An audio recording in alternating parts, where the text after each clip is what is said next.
Bom rekel tako, na žalost, predvsem zaradi tematike oziroma zaradi področja, ki ga pokrivamo, so to objave, ki imajo zelo malo teksta, fotografija je obvezna, zato ker zelo privabi, pač ne vem, klik ali karkoli, ki imajo malo teksta in ki sporočajo res neko kratko informacijo. To je tudi dokaz, da ljudje večinoma uporabljajo ali zelo na hitro Facebook, za klik nekaj pogledati po domače, oziroma za prosti čas. Spomnim se objave Tom in Jerryja. Tom in Jerry, pač lika, ki sta praznovala rojstni dan, je bilo, mislim, da v minuti, 2 minutah, ne vem, skoraj 200 lajkov, danes je blizu 1000. Čeprav je bilo takrat, če pogledamo, čez 5000 članov, torej bistveno manj.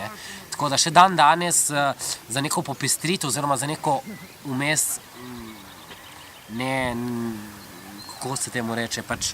Za razbijanje. Ja, za razbijanje teh nekih rednih oziroma napornih objav. To se hoče reči, zaradi nekega napornega branja ali nekaj dolgo vsebinskega branja objavimo, ne vem, če je lep sončen dan, vsaki na soncu, ne uživajte sončen dan, ali je to, ne vem, karkoli. Pač fotografija, stavek 2 ali pa, ne vem, ste bili na sprehodu ali karkoli. Te objave so potem zelo odmevne. Želeli bi si, da bi mogoče tisto, kar napišemo, ker dejansko veliko truda vložimo v samo vsebino, da bi tudi prebrali.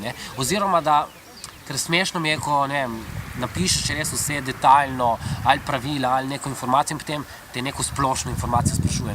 To je dokaz dejansko, da nek uporabnik član ni sploh pregledal.